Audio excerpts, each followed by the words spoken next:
जत पंचायत समितीचे उपसभापती व भाजपचे युवा नेते माननीय रविकुमार बगली यांच्या वाढदिवसानिमित्त मोरबगी तालुका जत येथील जिल्हा परिषद शाळेत केले वृक्षारोपण। मोरबगी तालुका जत जिल्हा सांगली येथे जत पंचायत समितीचे उपसभापती व भाजपचे युवा नेते माननीय रविकुमार बगली यांनी सर्व पदाधिकाऱ्यांच्या उपस्थितीमध्ये त्यांच्या वाढदिवसाच्या निमित्ताने वृक्षारोपण केले।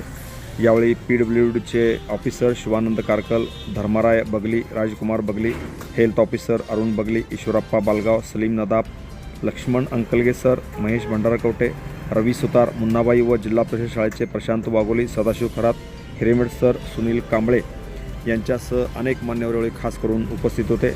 111 झाडे लावून त्यांचा वाढदिवस जिल्हा परिषद शाळेमध्ये उत्साहात साजरा करण्यात आला। Press the bell icon on the YouTube app and never miss another update.